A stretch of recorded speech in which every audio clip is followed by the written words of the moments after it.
we have, I'm going to start with some of the questions that were pre-submitted. We have gotten, it looks like about 8 or 9 that are in the question and answer section. There was one question, I'm going to tell those of you that are there in the question and answer section that it was more of a statement than a question. So I won't know what to ask Dr. Qureshi. So if you want to clarify that, it would be great. All right, let's start with the first question. Could you please comment on patients with MPA as well as GPA? I know you did discuss dry eyes, but they asked if it caused dry eyes or if there's any unusual medications for MPA, vasculitis, prednisone, gabapentin, Celebrex, those kind of things that would make it worse. Please discuss cataracts versus vasculitis as well. I know you did cover some of that, but this might be an opportunity if you wouldn't mind restating and clarifying for this person. Yeah, and I think there's three things that I think probably come up in other questions as well that I can try to answer. The dry eye question, the kind of EGPA, MPA question, and the cataract question. Right. So with dry eyes are more common in autoimmune conditions in general. Sjogren's is one of them that specifically affects the lacrimal glands, salivary glands, the glands that can, they're responsible for lubricating things. But all these autoimmune conditions in general do contribute to dry eye disease.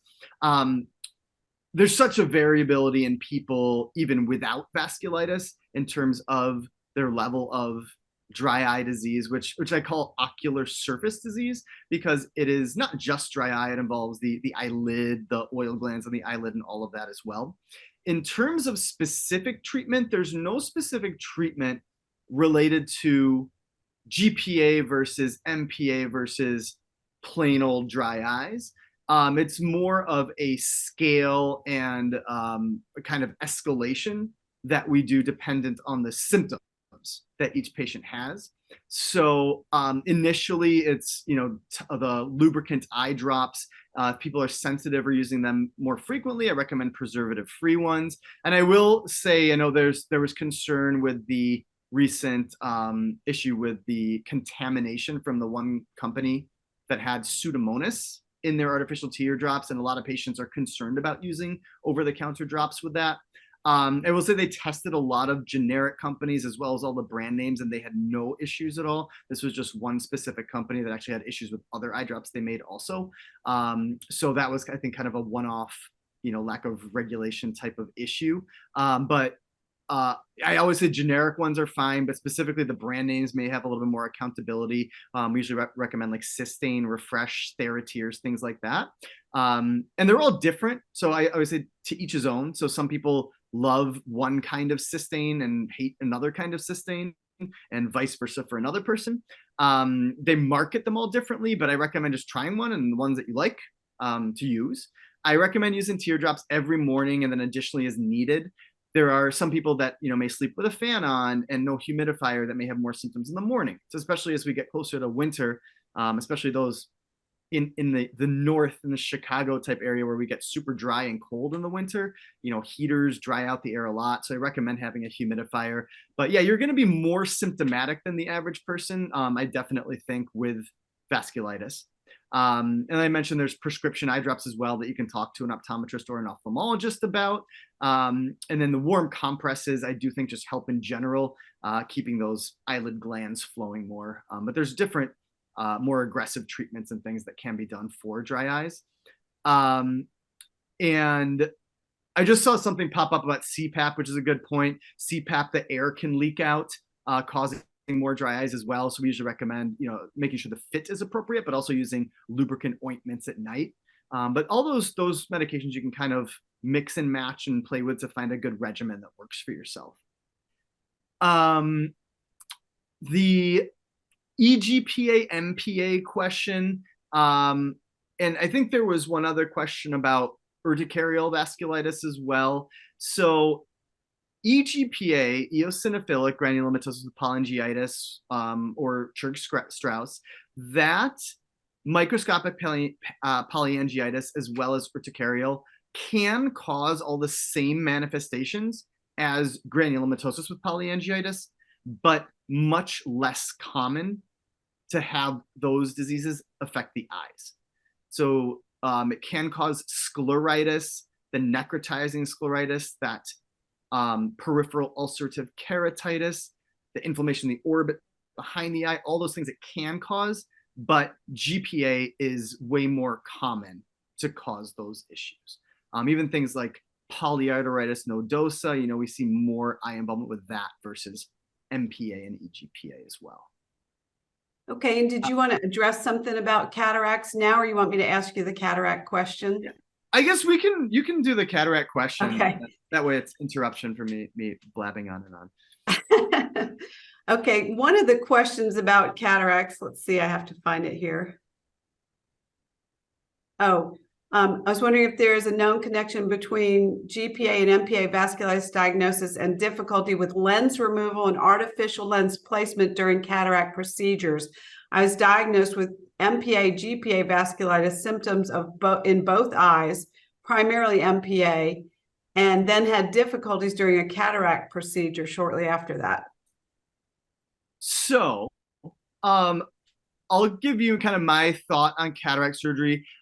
In general, these conditions should not lead to a higher risk during cataract surgery, specifically if you didn't have any eye involvement before. There's some conditions that can affect the structures that maintain stability for the cataract, but these conditions aren't those. For patients that have had inflammation in the eye, whether it's scleritis, keratitis, or uveitis, we always want to make sure that we wait at least 3 months of having the eye inflammation totally controlled.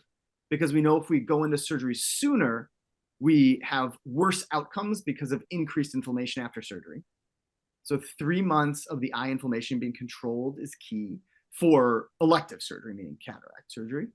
The second thing is that every patient that undergoes cataract surgery has inflammation afterwards, and we use steroid drops. But for patients that have had inflammation in the eye, again, of any type, you're going to have more inflammation in the eye, and it can recur. The type of inflammation you had before can recur. So we generally like to treat with additional steroids around the time of surgery in people that have had inflammation in the eye before. In terms of, are there additional risks in cataract surgery? Aside from, being at higher risk of immune issues in general, so knowing that your inflammation may be more aggressive than average after cataract surgery, unless somebody had injections in the eye or other procedures in the eye or other inflammation in the eye, I wouldn't expect the vasculitis to result in higher complication rate or higher issues. Again, that specific question I can't answer specifically because I don't know exactly what the issues or complications were. And I see another question on here in the Q&A about premium cataract lenses with a history of eye inflammation. So I will differentiate premium cataract lenses in a patient with vasculitis that has not had eye inflammation and somebody that has had eye inflammation. I will admit that I'm a little bit biased with this because I tend to see patients that have had issues from premium lens implants. But the premium lens implants are basically done to help give people more of a range of vision. Depending on which lens they are, there's newer technology out. They can be an option, but I would be very cautious about them because the premium lenses are more finicky, meaning their position in the eye, clarity, meaning if you're at risk for other kinds of inflammation in the eye afterwards, that may affect the cornea or may affect other parts of the eye, these lenses may end up not working as well, creating more glare and actually, more symptoms where you're just not happy with the outcome of the surgery. So I don't think those lenses would make you lose vision, meaning causing an actual medical issue, but I think you're at higher risk for not being happy afterwards. I generally tell my patients, recommend the standard lenses and, using glasses for the other distance, whether it's near or reading or distance, is what I usually recommend. The toric lenses that correct for astigmatism, those ones are definitely an option, just the way the optics work. I have no concerns with putting those ones in. Great answers. I think a lot of us are thinking about cataracts at older years in our life. I've actually already had cataract surgery in both eyes. So I'm going to move to a little bit about pressure in the eyes. One person said, I was diagnosed with urticarial vasculitis in 2017 and has had pressure behind the right eye. I have recurrent pressure only in my right eye. It appears my eyes are unremarkable and nothing was suggested that would cause the pressure. I had a headache before bed with some eye pressure. I woke up one morning with a droopy right eye. The normal composure of my eye is back after a couple of days, but I still do experience this pressure sensation throughout the day. It's not terrible. Is this a symptom of UV with the eyes in other UV patients, or do you have any insight? Yeah, again, we'd have to examine the eye, the pupil, and things like that to really say. Pressure behind the eye it's a lot of these symptoms, right, are so ill-defined. They're difficult to describe. They're variable. And I think pressure behind the eye is another one of those that so many things can cause. Obviously, the actual eye pressure is important if somebody is feeling pressure in the eye, and that's something that can be elevated with steroids or with uveitis and other inflammation in the eye. So that's one thing to evaluate. Sinuses, honestly, are a big cause of feeling pressure behind the eye, especially kind of puffiness around the eye, things like that. Can be just due to kind of sinus congestion. And importantly, a lot of these vasculitic conditions can cause sinus inflammation and sinus congestion as well. So that, you have to kind of see an ENT doctor to tease out active vasculitis versus run-of-the-mill sinus congestion, sinusitis. The droopy eyelid plus pressure behind the eye may be a little more concerning because of what I mentioned with cranial nerves. Cranial nerves come out of the brain stem back in the neck, and they come forward through the brain and affect eye muscle movement and the little muscles that control our eyelid. So there's certain conditions that can affect the pupil and cause drooping eyelid. Now, usually that's not going to go away on its own if it's a serious thing like that. If it goes away on its own, it may be more of a sinus, the blepharitis condition that I mentioned, the inflammation of the eyelid, something like that. That's not as dangerous. But I do think it's worth seeing an ophthalmologist to make sure there's nothing that they find going on. It is reassuring, although admittedly frustrating, to not have something found, because at least there's no damage being done that you see. Other option would be to see an ENT doctor, to make sure there's nothing in the sinuses or anything going on behind the eye as well. And then obviously, imaging through your rheumatologist or whoever is taking care of your vasculitis to make sure that there's nothing involving the orbit. So those are the things where we could see inflammation directly from the vasculitis that we'd want to evaluate with that kind of sensation of pressure. Okay, well, thanks. And one more on pressure. I had somebody that actually reached out to me in advance of this webinar who said, I have GCA with eye involvement. I'm on prednisone and Actemra. I would like to know specifically what exercises can you do with GCA? I've always been a weight trainer, but I know that puts pressure on the eyes. Can you only do exercises that do not put pressure on the eyes? And if so, what would that be? So I think one thing that I want to differentiate is the actual eye pressure and the sensation of pressure in the eyes. So I think what I was just talking about is more the sensation of pressure in the eyes. With actual elevated eye pressure, with GCA, giant cell arteritis, that affects larger blood vessels, including the temporal artery here, and affects some of the blood vessels that supply the optic nerve in the back of the eye. So presumably people that have had eye involvement do have some damage to the optic nerve, and any damage to the optic nerve makes the optic nerve more susceptible to further damage. Now, there can be damage from inflammation, right, from the GCA. And typically that's a condition called ischemic optic neuropathy. And there also can be damage to the nerve from elevated eye pressure, not the sensation of pressure, but the actual eye pressure reading. And that is concerning for glaucoma. So you can have GCA that caused damage, but now doctors are more concerned about glaucoma because the nerve is compromised a bit. And in terms of exercises, obviously, following and checking the eye pressure is a main thing. In patients with advanced glaucoma, there actually was one study done a handful of years ago looking at continuous monitoring of the eye pressure. It was more with actually inverted yoga and things like that did show significant elevations of eye pressure. But if somebody does not have advanced glaucoma, it's probably okay to do those kind of things. Weight training, you get that kind of Valsalva type of strain, which transiently can raise the pressure in the eye. But if you don't have advanced glaucoma, I don't think, again, it's more of my answer as opposed to a true research-driven answer. I do not think that would be detrimental to the optic nerve. If those type of exercise, inverted yoga, weightlifting, things like that, is a passion, I think that there's probably more positive to be brought from that, given the questionable damage to optic nerve that could happen. But if you had moderate to advanced glaucoma, maybe that risk benefit changes a little bit. Okay, great answer. Thank you. We had one last pre-submitted question, which was from someone in New Zealand who has GPA Wegener's that's impacted ears, nose, eyes, lungs, kidneys, pretty much everything.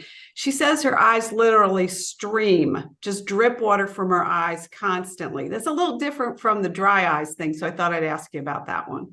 Yeah, for sure. So the term for like tearing constantly is called epiphora. And think about a sink faucet where you have the faucet turned on where water's coming into the basin, and you have the drain that's draining the water from the basin. So if you have them at the perfect interval, the level of water in the sink stays the same, right? So think about that level of water as the eye pressure. If we turn up the faucet, that's producing more fluid, but we keep the drain the same, that can raise the pressure. And if we close the drain, but leave the faucet the same, that can also raise the eye pressure. So it's kind of a balance between those issues. So when somebody has, and remind me again really quick, the end question, because I was describing this and I just lost train of thought to answer the actual question. Just the last sentence of the question. It was, Kathy, yeah, sorry.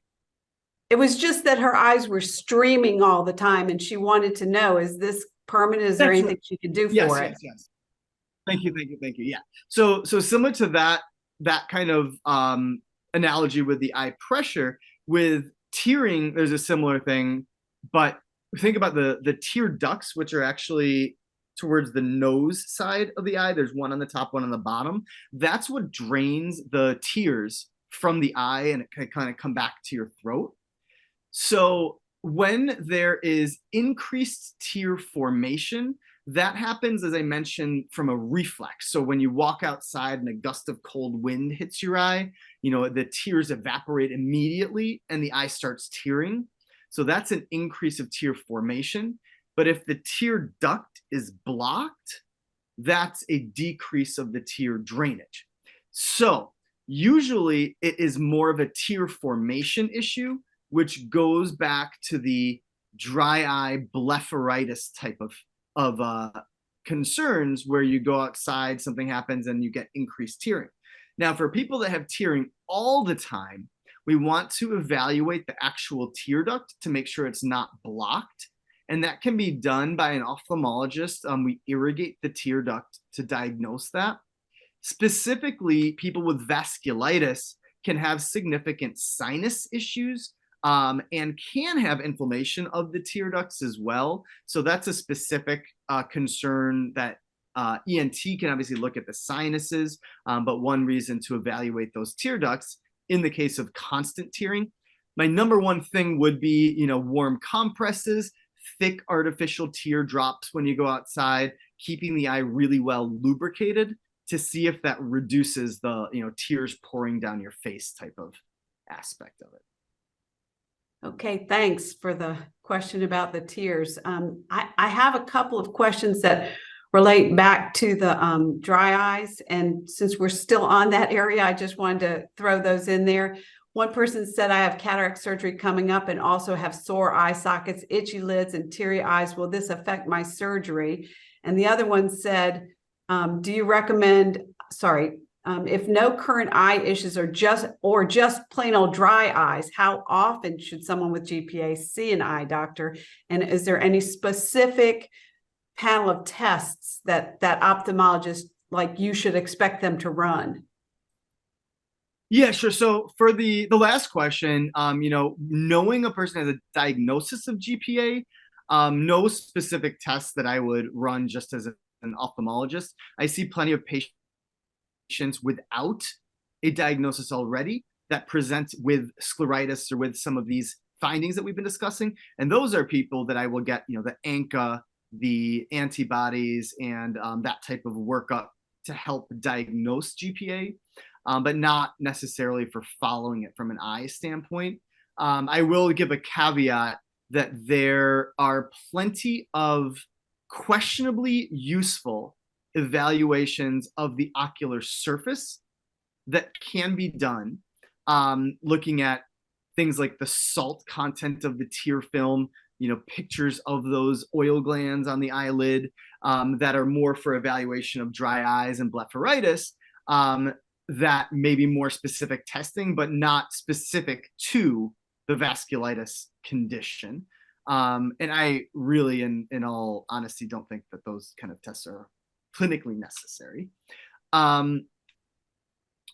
In terms of cataract surgery and the symptoms of itchiness and physical symptoms around the eyes, a lot of that comes from that blepharitis condition that I mentioned, which again is very common. It has to be pretty significant for it to affect cataract surgery, so usually it doesn't. The main thing is when you get measurements done before cataract surgery, that's how they determine the lens implant to put in there. If the surface of your eye is irregular at all, which if you have a lot of symptoms and a lot of dryness, it can be, you want to try to treat that with, eyelid scrubs and warm compresses and lubricant drops before the measurements and before surgery. But if they didn't look all that bad to your ophthalmologist, then probably no significant issue. After cataract surgery, the eye can be a little more dry and irritated for a handful of months, just by the nature of it healing and everything. Is just something to expect afterwards. Okay, thanks. I'm going to move on to some questions about medications and the eyes, because a couple of them have come in that are similar. Medications used to treat vasculitis, such as prednisone and maybe Rituximab, things like that. Are there signs that patients should look for shortly after receiving an infusion that they might need to be examined by an ophthalmologist? They just want to know, are the drugs we have to take for our vasculitis affecting our eyes? Yeah. So the systemic medications, I'm going to put prednisone on hold because obviously that has side effects everywhere. But in terms of these systemic medications like Rituximab, et cetera, no specific issues in the eyes that we would want you to look out for after an infusion. Especially starting out on these medications, people can have various reactions. So, I've had patients that have some eye irritation for a few days after, but nothing that's a dangerous phenomenon happening. More it's systemic symptoms that people have, especially with new medications or when changing medications. Steroids, we do want to evaluate the eyes, even in patients that do not have active eye involvement, but are on chronic steroids. And, this is for cataract development and the eye pressure because of the risk of glaucoma. So those are the issues that we want to monitor for in the eye related to steroids. But related to the other systemic medications, I would not say that, after an infusion that you should see your ophthalmologist, unless it's one of those unusual cases where something continuously is happening and there's a pattern to it. but those are few and far between. Okay, thank you. That kind of answers some of the other questions too. Some people asked about what to concern themselves with just in taking general good care of their eyes. So I think you kind of hit on a couple of things in there. One person asked, is vitreal hemorrhage and initial presentation common with GPA? That's a good question. And I will say, just in terms of general eye health, there's a couple things. The artificial teardrops in the morning, the eyelid scrubs, eyelid cleaning soaps, and warm compresses. Those are things that I think just help what we call eyelid hygiene and just help the eyes to remain comfortable. And, teardrops use them more in the winter. And aside from that, when there's specific issues in the eyes, there are specific things that can help. Supplements like fish oil and flaxseed oil have been shown to help dry eyes, as well as, I think, just being good in general. So that's that. In terms of vitreous hemorrhage, so vitreous hemorrhage is a term referring to bleeding in that middle part of the eye, the vitreous, and that can be related to multiple causes. The most common cause in this country for having that is diabetes. But anything that causes, number one, lack of blood flow to the retina because of damage to the retinal blood vessels can cause bleeding in the vitreous or vitreous hemorrhage. And that obviously does open the door to vasculitic conditions like GPA, polyarteritis nodosa, etc., causing these conditions in the retina that then can lead to vitreous hemorrhage. So that's absolutely possible. I'm sorry. It is less common for these conditions to cause this inflammation in the retina, but it is possible. So the scleritis, inflammation of the cornea, the keratitis, orbital inflammation is more common, but inflammation of the retinal blood vessels is possible. The reason that you get bleeding in the vitreous, just to mention that, is when you have damage to the blood vessels, like that picture that I showed you, that fluorescein angiogram, there was a part of the retina that did not get blood flow. The eye then releases a signal, it's a chemical signal, it's called VEGF, VEGF, that says, I need more blood flow. And then what happens is abnormal blood vessels grow in the retina, and then those bleed because they're not normal, they don't have the normal structure. So that's kind of the normal course. So what we generally like to do is treat the retina that doesn't get blood flow so that we reduce that signal. Now, the question was, is bleeding in the vitreous hemorrhage a sign of vasculitis? The way to answer that would be by doing that fluorescein angiogram and for looking in the retina. So I have not seen it's possible, uncommon, that's the presenting sign for vasculitis, because that had to have been going on for a little bit. And it is definitely possible for systemic vasculitis to just affect the retina without yet affecting the kidney, lungs, etc. But it's not as common. So is it possible? Yes. Common? No. But it is something that we think about in a patient, young patient, for example, that we see with a vitreous hemorrhage that does not have diabetes. This would be a workup that we would do, if that answers the question in rambling fashion. It does. And because you said fluorescein angiogram, somebody asked if you're allergic to fluorescein, is there an alternate plan? I would want to ask their allergy to fluorescein, because the fluorescein dye that's used is a vegetable-based dye. It's not the same dye that's used as CAT scan contrast or MRI contrast. But there are people that are allergic to it. There's different formulations of it that can be used, and there's different ways of imaging the retina, but the evaluation is a little bit different if someone does have a true allergy to fluorescein. If it is more of a vomiting thing, because that can happen with people without a true allergy, it can be given, actually, you can drink it instead of inject it into the arm, which gives us not as good information, but some information. So that would just be something to chat with the ophthalmologist about, to see what the reaction was. And sometimes using Benadryl before can help. Obviously, if it was a true allergy, we wouldn't want to do that. And we would need to find other ways, even if it wasn't as good, to evaluate the retina. Okay, thank you. And you know what? There are a great deal more questions, but I'm going to ask you one final question. Can symptoms occur in just one eye? Yes. Good answer. Simple answer. I will say that when we see retinal vasculitis, which again I mentioned is uncommon, that I have usually seen in both eyes.